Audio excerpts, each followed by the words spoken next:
Hello everyone, back to my channel.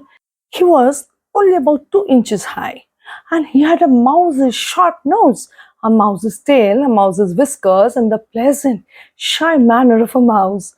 Before he was many days old, he was not only looking like things that a mouse can do.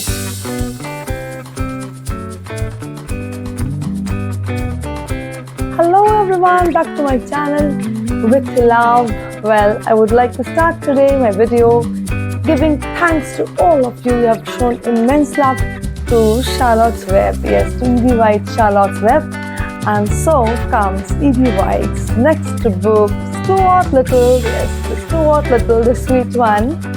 And we'll have again story time. So let's start. In the Drain. It's the first chapter. When Mrs. Frederick C. Little's second son arrived, everybody noticed that he was not much bigger than a mouse. The truth of the matter was, the baby looked very much like a mouse in every way. He was only about 2 inches high, and he had a mouse's sharp nose, a mouse's tail, a mouse's whiskers, and the pleasant, shy manner of a mouse. Before he was many days old, he was not only looking like a mouse, but acting like one too. Well, wearing a grey hat, carrying a small cane, Mr. and Mrs. Little named him Stuart.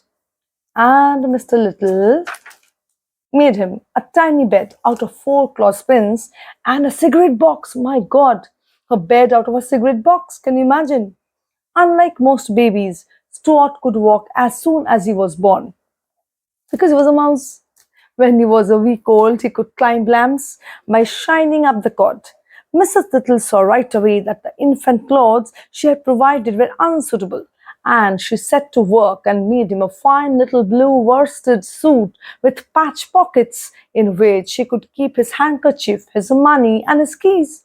Every morning before Stuart dressed, Mrs. Little went into his room and weighed him on a small scale which was really meant for weighing letters. At birth, Stuart could have been sent by first-class mail for 3 cents, but his parents preferred to keep him rather than send him away, and when at the age of a month he had gained only a third of an ounce, his mother was so worried she sent for the doctor.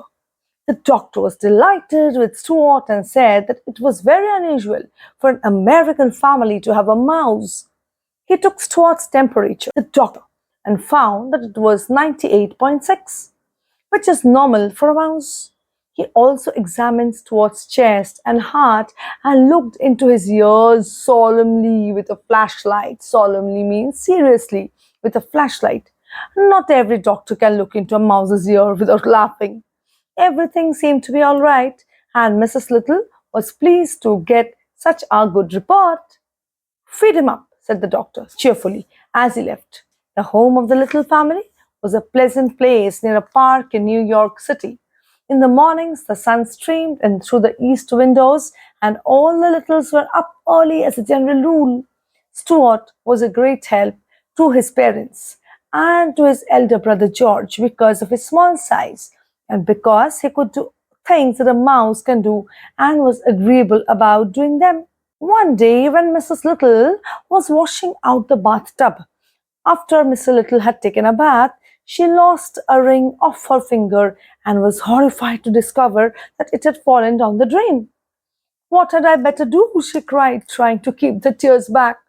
"If I were you," said George, "I should bend a hairpin in the shape of a fish hook and tie it onto a piece of string and try to fish the ring out with it."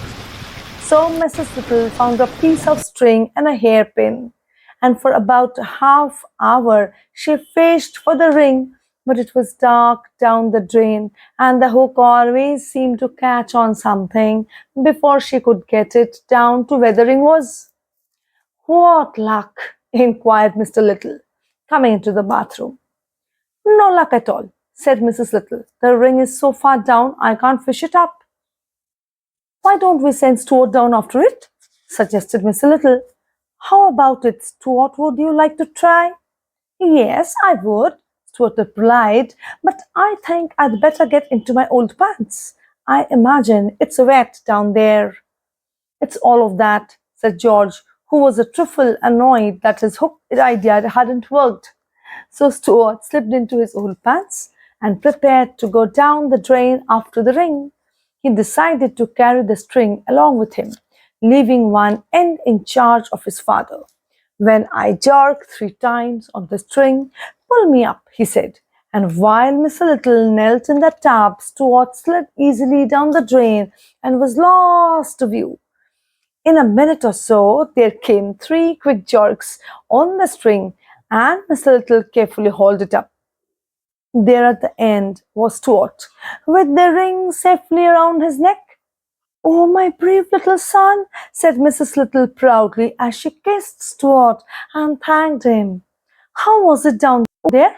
asked Mr. Little, who was always curious to know about places he had never been to. "It was all right," said Stuart. But the truth was, the drain had made him very slimy, and it was necessary for him to take a bath and sprinkle himself with a bit of his mother's violet water before he felt himself again. Everybody in the family thought he had been awfully good about the whole thing. Here ends chapter 1. Home problems. Well, like every home has a problem. It's home problems. Stuart was also helpful when it came to ping pong. The Littles liked ping pong, but the balls had a way of rolling under chairs, sofas, and radiators. And this meant that the players were forever stooping down and reaching under things. Stuart soon learned to chase balls, and it was a great sight to see him come out from under a hot radiator, pushing a ping pong ball with all his might. M-I-G-H-T, might means all his power. The perspiration rolling down his cheeks. Ah, the sweat. The ball, of course, was almost as high as he was, and he had to throw his whole weight against it in order to keep it rolling. He had to move the ball with his full weight to keep it rolling. The Littles had a grand piano in their living room, which was all right, except that one of the keys was a sticky key and didn't work properly. Mrs. Little said she thought it must be the damp weather, but I don't see how it could be the damp weather, for the key had been sticking for about 4 years, during which time there had been many bright clear days. But anyway, the key stuck, and was a great inconvenience to anyone trying to play the piano. It bothered George particularly when he was playing the scarf dance, which was rather lively. It was George who had the idea of stationing Stuart inside the piano to push the key up the second it was played. This was no easy job for Stuart, as he had to crouch down between the felt hammers so that he wouldn't get hit on the head. But Stuart liked it just the same. It was exciting inside the piano, dodging about, and the noise was quite terrific. Sometimes, after a long session, he would emerge quite deaf, as though he had just stepped out of an airplane after a long journey. Yes, staying on the piano made him quite deaf with the sound of the piano keys.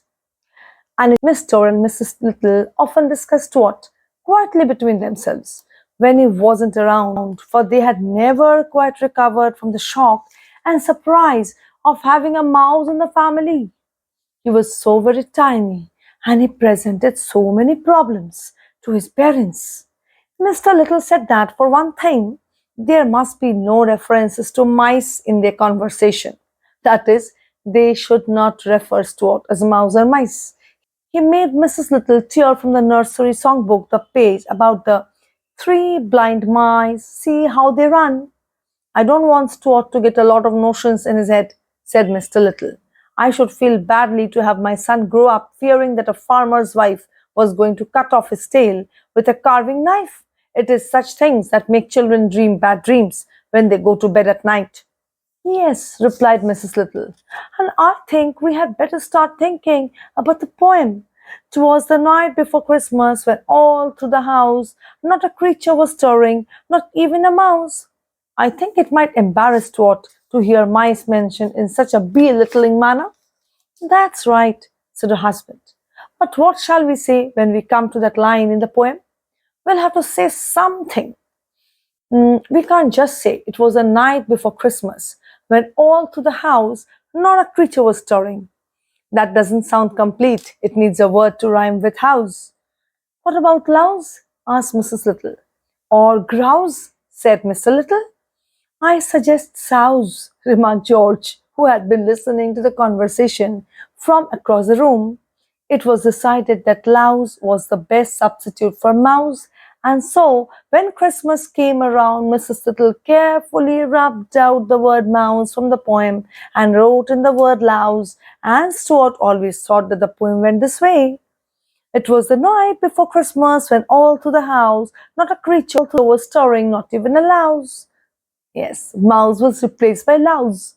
The thing that worried Mr. Little most was the mouse hole in the pantry. This hole had been made by some mice in the days before the Littles came to live in the house, and nothing had been done about stopping it up.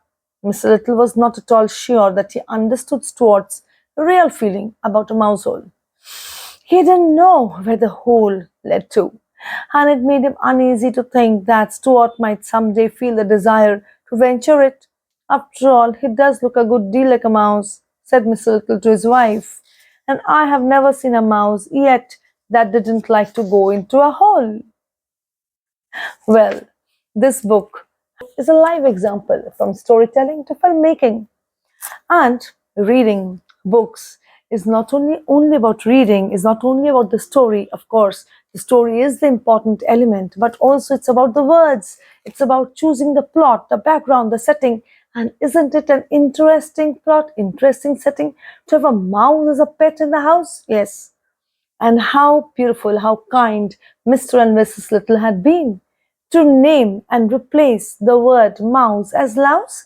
Yes, they totally changed the poem because they did not want to hurt the little mouse with the word mouse. But nature as it is, the mouse is an animal and it has come with its traits. But still, we need to know a lot, we need to learn a lot, we need to learn how to beautifully manage and handle things out in these kind of situations. And as the author has written, he has not only done a wonderful work with the mouse, with the animal, with the characters, with the people, but also used interesting words like louse, grouse, mouse, and many more. Well, catch up with me next episode, next Saturday again with Stuart Little.